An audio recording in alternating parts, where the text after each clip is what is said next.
No place like low place. For the subscribers, quick explanation: I deleted all my videos because I don't want to get flagged in the future, and I had some pretty harsh content from some of the new stuff to some of the old stuff. So I kind of clean slate, and I'm gonna clean it up a little bit so I can stay doing lives for you all and making videos and potentially make some money. But let's talk about Mikey Garcia and Robert Easter Jr. What I just saw tonight. You had Robert Easter, you got to give him credit for the first time in his career for at least half of a fight.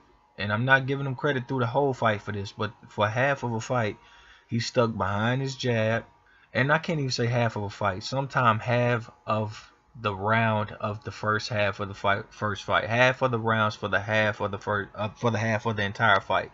So for the first 6 rounds, he would take 1 minute and 30 seconds to where he stood his ground, he popped his jab, he went high, he went low. But the only problem is he did not mix power right hands up in it. He was not creative enough with keeping the distance. He didn't take the left jab, pump it in the stomach, and then turn it to an uppercut, drop the right hand. And then he didn't throw the jab, throw the right hand, or then he didn't just throw the jab, step back, feint the left uppercut, throw the right hand. He didn't do those things.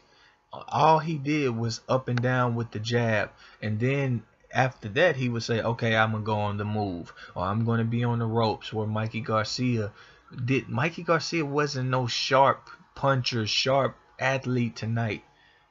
It was about, okay, I land the power shots, and they might not be the big power shots, but you're not throwing any power shots. Easter Jr. won probably 4 of the first 6 rounds, maybe 3 of them, 3 or 4. The knockdown, you could see trouble spell for Easter in the third. He kept worrying about his escape more than dominate in the pocket and determining which lines Mikey could cross. You know, you got a long jab like that, you got to put that mug out there, man. You got to keep it there. Somebody take a step, you give it to him. You take your step back. If you don't, I would never tell a tall fighter to touch the ropes. For what? You're such a big target over there. If he comes to you, shoulder up. Okay, if you don't want to go back, you don't have no side to go to, shoulder up. All right? Get you a punch in on the inside, keep yourself protected. Then get right back on that jab. Make him realize it's going to be a long night of him fighting a stiff jab. Opponents hate it. Alright? That thing will get you what you want, when you want it, where you want it. And Easter Jr., he said something in the post-fight that he didn't have the timing on the right hand. This is what I mean when I don't look at... He's a titleist. He was a titleist, but was he a world-class fighter? No, I've seen guys never won fights throw right hands at, and Mikey Garcia wasn't moving his head. He was walking in. What are you looking for timing for? Do you have to time a heavy bag? I remember one sequence. Easter Jr. throws the left to the body, the left jab to the body. Mikey Garcia shuts both of his hands down, leaves his head protected, and Robert Easter doesn't even attempt the right hand. No, sir. That's what you have jab. See, that's how you can tell Robert Easter isn't a thinking fighter over and repeatedly. He's watched somebody else do the moves they do. He said, I'm going to do what they do, but you're not understanding why they're doing it for the most part. If I'm pumping the jab to the stomach, it ain't just to hurt you. It ain't to really hurt you. It's to frustrate you, to make you reset, and to make you make a mistake off of that frustration. I want to bring your hand down. Both of your hands, and I'm not going to need, when I see it, I'm going to see it, and I'm going to recognize it, and I'm going to continue to throw that punch until I land the right hand off that mistake. I'm going to continue to go there. Easter wasn't that type of guy. You got to credit Mikey Garcia. He knew he could be outboxed in this fight, so he kind of outfought, and Easter, who I think is pretty weak at the weight and really not a physical fighter, he tries to be a little cute. And when he gets physical, he shows his physical strength isn't where it needs to be for him to be able to do that. And he starts slipping around the ring. How much credit do I give Mikey Garcia? I call him a unified champion. Do I revise my pound for pound list? If I did, I will put him at the end of the list for Mikey Garcia. I just wasn't impressed with either guy, really, to be honest with you. I felt Mikey Garcia had a chance to knock him out because of the mistakes he makes. And instead, Mikey got his nose busted again, got frustrated again with the jab. Uh, wasn't cutting off the ring sometimes. Easter just going where he wants to go. And not to say that Easter should have been going where he wanted to go. It's just a dumb mistake just to be moving around the ropes like that. And then he would sometimes shell up and just walk into Mikey. He made so many mistakes that Mikey just got him out of there if he is the technical and power puncher that y'all say he is. And I mean, I think he's a good fighter, but ranking him around amongst the pound for pound best, absolutely not. Should he go up and fight Earl Spence? That's what we want to transition into. Absolutely not. But if he does, understand he's been calling Spence out. I just wish Spence would have just told him, man, stay in your lane.